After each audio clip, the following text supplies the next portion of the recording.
What is going on, everybody? AHS Rules back again with another video. This one should not be as long as my past couple videos have been. I can guarantee that.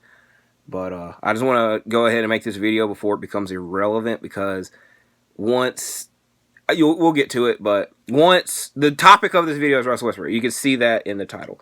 Oh, or if it's below you, oh, meme that, whatever. Anyways, I feel that if he signs with a team, I'm probably not going to make a video or response to it, because there's a lot of buyout players that could sign with teams, and just Westbrook is definitely at the top tier of the buyout players. And he's my favorite player, so that's why I'm trying to make this video now. And there's also another possibility he does not play the rest of the season, which is actually pretty nuts. So today is February the 16th. So yesterday, Adrian Wojnarowski reported that Westbrook is meeting with the Clippers, Bulls, Heat, and Wizards to discuss what his role on these teams would look like.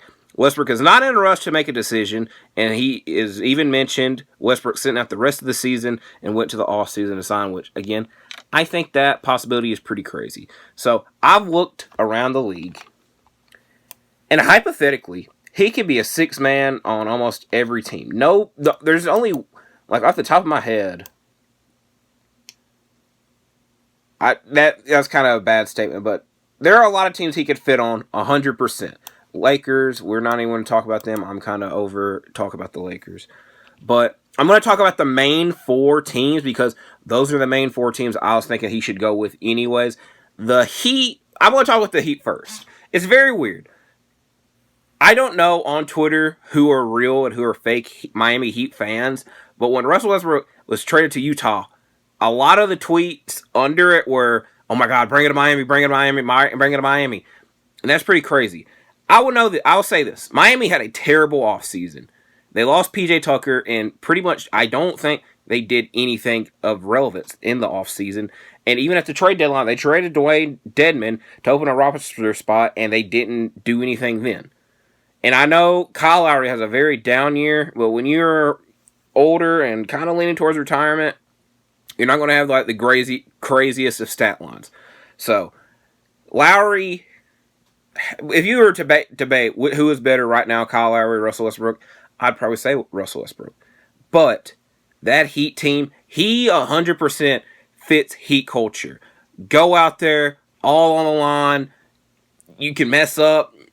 It doesn't really matter. He's going to do it. He defines Heat culture. Working out all the time, being ready to play. I know that you have to have certain percent of body fat and all that. You have to be ready to play and physically able to play. Where Kyle Lowry was always rumored in the offseason that he was not in shape. I was going to say the F word, but fat. I said it, haha. But you get the point. Westbrook fits that. But the rest of the team, I wrote down, again, I'm going to say I have my couple of sayings that I say every video. One of my sayings is I'm a traditionalist. So I looked at the 10-man rotation, hypothetical 10-man rotation by positions. So, for instance, Duncan Robinson can play small forward, but I look at Duncan Robinson as a shooting guard. That's just an example. I don't even have it in the 10-man rotation, by the way. So, I have it. Lowry, Hero, Butler, Caleb Martin, Bam Adebayo, Russell Westbrook, Victor Oladipo, Max Strus, Nikola Jovic, and Omer Yurtseven or Orlando Robinson. I don't think that team sounds good. I think the Miami Heat, there are a lot of, almost every player on the buyout market really fits them. Kevin Love is on the buyout market, which let me talk about Kevin Love for a second. I would love it, hypothetically, if Westbrook and Kevin Love went to the same team on the buyout market and reunited their college, because they play together in college, obviously, and they're really close. And I've had this fantasy and wanting of them two teaming together for the longest time, and it would kind of suck if it happened in their latter days of their careers where they don't have much to offer. But if it happened, I would really like it. And out of the four teams also that I have wrote down, this might be the most perfect match for those two to team up together. I'm not going to talk about Kevin Love completely, because he's not in the title. Russell Westbrook's the title, but it's just the Heat. I think, really, like I said, again, a lot of the buyout players kind of fit with the Heat, like Patrick Beverly, Serge Ibaka is still on the Pacers, I believe, but he can get bought out at any moment. And I'm really struggling to think of any more, because Terrence Ross already got signed, and Kevin Love, that was just announced tonight. But The Heat, I think personally, what they need is a reality check that they feel that they can just lollygaz. They've got Bam, they've got Jimmy, they got Hero. They got their main guys, and they think they can get far. Right now, they're the 7th seed. They have 27 losses. The Knicks also have 27 losses. They're the 6th seed. So the Heat, I feel that they feel that they're just fine where they're at. And then they're going to lose in the play. They're going to get embarrassed in the playoffs like they did 2 years ago against the Bucks, where they got swept, and it's going to make them encouraged to do a change. That change is probably going to be Kyle Lowry getting moved, or just they're done with Kyle Lowry in the offseason. So I don't want Westbrook here. Also, again, there's all these teams, Westbrook can either start or come off the bench, which I'll talk more about that with the other 3. But with the Heat, it's just, I think you have to start Lowry. That way you have 3-point shoot, because Bam and Jimmy constantly aren't taking 3-point shots. Hero, he's in the 3-point contest. He's in it for a reason. Lowry, that's kind of, he's either passing or shooting a 3. And Caleb Martin, which is, pretty sure it's Caleb that's on the Heat. Might be Cody. Pretty sure it's Caleb. He's kind of there. It's just like, spacing-wise, I don't think this team is very good. But I do appreciate that Heat fans really want them to make a change, and they think Westbrook can be that. That's nice to see. And I remember when Westbrook was getting traded from OKC, that he was really pushing to go to Miami. And I remember the rumor trade was like Kelly Olynyk and Tyler Hero for Westbrook, but the Heat were not giving up Tyler Hero. And in the long run, it kind of seems like the Heat were the smarter ones in that deal. So Westbrook on the Heat, I don't really like because of spacing. Then we get to the Wizards, who are right now the 10th seed. They have 30 losses. And the team behind them has 32, which I'll get to in a second. So talk about the positives with Westbrook on the Wizards. He's played with Bradley Beal, Denny Avdia, and that is it. Daniel Gafford and Anthony Gill, which I remember watching a majority of those Wizards games and being, I'm not going to say bored out of my mind, but it is just like, Jesus Christ, this is not. If it was not Westbrook or Bradley Beal doing something, it was not good. They also, like, I don't remember the exact number. They lost a majority of their early games, and it took a lot from Westbrook and Beal to carry that team. That being said, this team is way better than that team. I was going to say slightly better. The only reason I say slightly better is because they were in the play-in. They won the play-in as the 8th seed, so they would be the exact same situation. They just have 2 better players, because this time around they have Kyle Kuzma and Kristaps Porzingis. So again, Monte Morris has had an okay year. I looked at his stats. This is the 2nd highest points he's had, and I don't remember the assist. But again, do you want Russell Westbrook or do you want Monte Morris? If you want to continue the Russell Westbrook 6-man of the year case, have him come off the bench and don't like really change anything, but like 10-man rotation wise, Westbrook, Beal, Avdia, Kuzma, Porzingis, Monte Morris, Kendrick Nunn, who has played way better for the Wizards than he did with the Lakers. I feel that is probably a pressure thing, that he was just mad they got traded, or he's just not had to deal with the Lakers anymore. But I'll give Kendrick Nunn his due. Corey Kispert, Anthony Gill, and Daniel Gafford, which again, I just said, Kevin Love could really fit this team as well. The problem is, defensively, off the bench, you are probably getting cooked if you have Westbrook, Monte Morris, Corey Kispert, Kevin Love, Daniel Gafford. The only real good defender there is Gafford and sometimes Westbrook. That being said, Daniel Gafford and Russell Westbrook played very well together in their short time because he got traded right before the deadline. They played great together. Bradley Beal's best season was with Russell Westbrook. Kyle Kuzma is having arguably his best season this year. You can debate last year. He probably wants a big contract, obviously that's why he's going on this year. And Kristaps Porzingis has had a very quiet year, but again, he's not in like the big bright lights. He's had a good year, but the main problem, they're the 10th seed. It's very similar to the team that they just had before, and I don't know if the relationships are soured because I remember, I don't know if it was the owner or the GM, they were like, yeah, Westbrook was like, you don't have to trade me, but if you can trade me to the Lakers, you can do that. If not, I want to be here. And the GM was kind of like, it's kind of, you kind of already just said you don't want to be here, so we're just going to trade you type of situation. So I don't know what the relationships are like with the team and Westbrook, but I imagine a majority of them would want him there. Now we get to the Bulls. They are the 11th seed, right behind the Wizards at 32 losses, 26 wins. And this team is very much a mixture of the Heat and the Wizards. They have a bad record like the Wizards, and spacing / defense-wise is not the best. but star talent wise, is very good. And again, every one of these teams, Westbrook can either come off the bench or start for him. So in this hypothetical, I have him starting. So it's Westbrook, LaVine, DeRozan, Patrick Williams, Nikola Vucevic, Alex Caruso, Kobe White, who's played very well, Dalen Terry, Javonte Green, Andre Drummond, and then I also have Ayo Dosunmu in like a quotation because it's like pretty much I can't really put a lot of these guys together. Also, Westbrook was coached by Billy Donovan for how many years? 15 and 16, 16, 17, 17, 18, 18, 19. 4 years. So he was coached by Billy Donovan. I think that's probably the big push towards it. Also, it has been like, they've kind of been like the rumor team that really wants him. And I don't really know why. I imagine because they know Lonzo's not going to be there. And hopefully they think that Westbrook can replace, oh my God. Don't disturb me. I'm in the middle of a video. They probably hope that Westbrook can.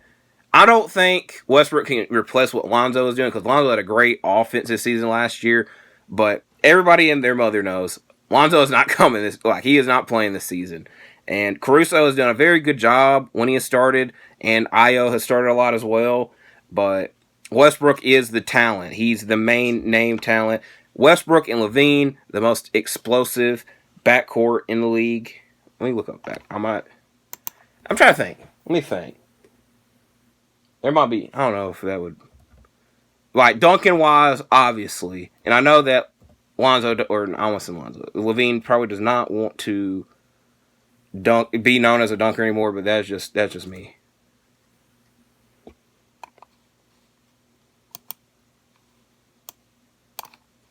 It is what it is. So. He also plays with Vucevic, who's a stretch center. And I've said this a couple times about Vucevic. I mainly said this during the Milwaukee series last year. If he is not hitting his threes, he is not doing much. And in a future video, I'm not going to talk like in depth with the Bulls, but I will talk about their future.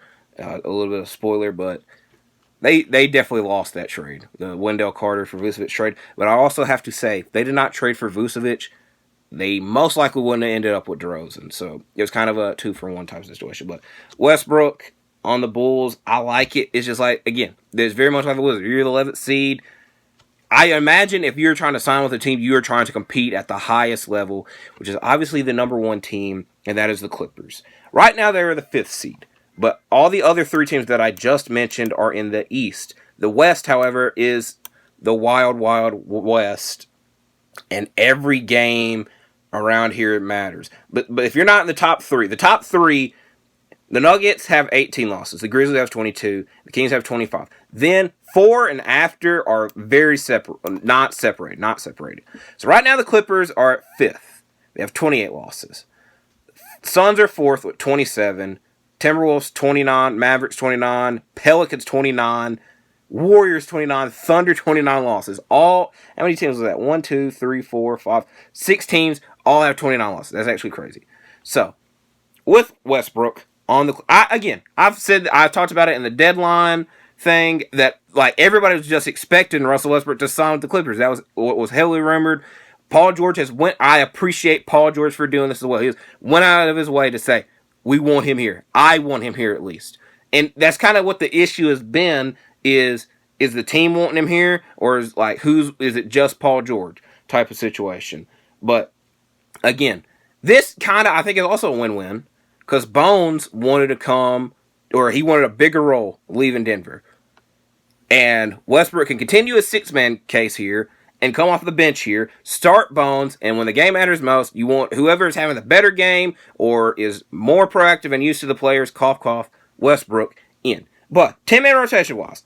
I put Bones here because he wanted a bigger role, aka he is starting the game. Norman Powell, Paul George, Kawhi Leonard, Evincia Zubac, Russell Westbrook, Eric Gordon, Terrence Mann, Marcus Morris Sr., Mason Plumlee, and Robert Covington, which he also played not only with Paul George, he also played with Robert Covington and Eric Gordon. The only problem is he's still in LA, so there's that LA pressure. Hypothetically, I would imagine he doesn't have to move because I don't know, training facility wise is probably, but like they play in the same arena, duh. So he's played with Paul George and Robert Covington and Eric Gordon. I think this is just my opinion. best 10-man rotation in the league if they get Westbrook. Because the Nuggets have flaws. My Memphis Grizzlies have flaws. The Kings have flaws. I will have to see what Phoenix does with the buyout market. And the Warriors, they're ninth. And it's just like once Curry goes out, that team just it's kind of like a headless chicken. But like you have a mixture. It is mainly veterans on this. And again, you can say this about the Clippers because it kind of like if Kawhi goes out, they're kind of like the Warriors. But right now they're fifth, and Kawhi's been playing a lot recently. But the main problem I could see is the Clippers. Maybe they don't feel Westbrook. He's also been rumored to be in with the Clippers for a while, and I don't really want to talk about. I'll talk about it. I believe it was last season. Ramona Shelburne reported that the main reason that I can't say it's the main reason, but one of the reasons Paul George is on the Clippers is because Westbrook is the one that went out of his way to ask Kawhi, hey, ask for them to trade for me. And Kawhi was like, hey, OKC's blowing up. Get Paul George here. And that's how that happened. And then Westbrook went out of his way. He's like, I do not talk to her. I don't know where y'all got that type of situation. And then, like, Westbrook, again, with the Wizards, he's like, trade me to the Lakers. And they're saying, what if the Clippers want you? He's like, not the Clippers. So I don't know if there's a beef there. I don't think it is. And if it is, if you have a beef with any LA team, it's got to be the Lakers. The way they have been bad-mouthing you, treated you the past year, do them up. I know Lakers and Laker fans are like, we got all the championships. They have none. The Clippers get their one title. They have bragging rights. That's just like, I know the number is not, but it is what have you done for me lately in this situation. If you can help the Clippers, you help the Clippers. So, in my opinion, I think if Russell Westbrook, you are able to go to the Clippers, even if you come off the bench, that is your best chance to win the title. If not, you're going to these other teams to be yourself, which I imagine that's what he wants to do. But even then, the Bulls, you're playing with 3 former All-Stars. Technically 4. I don't want to count Drummond, but Drummond was an All-Star at one point. And then you're playing with the Wizards, you're playing with 2 former All-Stars. And it's just kind of a messy rotation, and they are the most point guard heavy on that team. The Heat, you got to deal with bad spacing, but you play with guys that fit your play like you, but it just I don't think it would do well, in my opinion. So, in short, I think if Russell Westbrook is able to go to the Clippers, you go to the Clippers. If not, you went to the offseason. Again, I think that's a big risk because I don't know how many teams are going to change their point guards in the offseason. Because point guard is the most stacked position in the league. And if you're going to come off the bench for a team, you might as well come off the bench now and compete for a chance to get a title. So, in short, Westbrook, if you go to the Clippers, go to the Clippers. If you want to wait it out, I'll be a little sad, but I would understand. So, that is it for this video. I was going to do something for All-Star Weekend, but it's just like, I don't want to do predictions because All-Star Saturday Night sounds not that good. The 3-point contest, I like the participants in it. That would be the only thing I really talk about. I don't care about, I'm not going to say I don't, I'll watch the skills in the dunk contest. It is just like not worthy of me going out of my way, making predictions. I think it's just going to be boring. Me talking about, because you can't really predict what's going to happen. And again, I think probably the rookie team has the best chance. This is already me. I'm already predicting. I'm doing what I don't want to do. Also, I can't predict the All-Star game because I don't know who's going to be drafted. And also, LeBron has won the past 5 or so years they've been drafting these. So, it kind of be stupid for me not to choose LeBron. And the rookie game is kind of the same thing. So, I was going to do something for All-Star Weekend, but it's just like, nothing's really like talkable. And I just don't really care. I also have a video. It's going to be a very weird team that I'm talking about. But it is something that I've been like thinking about since the deadline. So, most likely, my next video is going to be talking about the Portland Trail Blazers and what their future should be. And the main thing is I'm trying to do research because I'll be honest with you, I'm not watching many Trail Blazers games. I know the players on their team. I'm going to go out of my way to watch some stuff from them. So that's why I'm trying to research them before I just make a whole video talking about them, not knowing anything about them. And if not, my next video will be something WWE related. Because I don't want to do Elimination Chamber predictions, but I want to talk because it's like the final stop to a WrestleMania. So I will do something this weekend, either Elimination Chamber or WrestleMania themed. If I will definitely have a WWE video in the next week. Is that a guarantee? No. Is it most likely? Yes. So thank you for watching this video. Please like and subscribe, and I'll see you in the next one.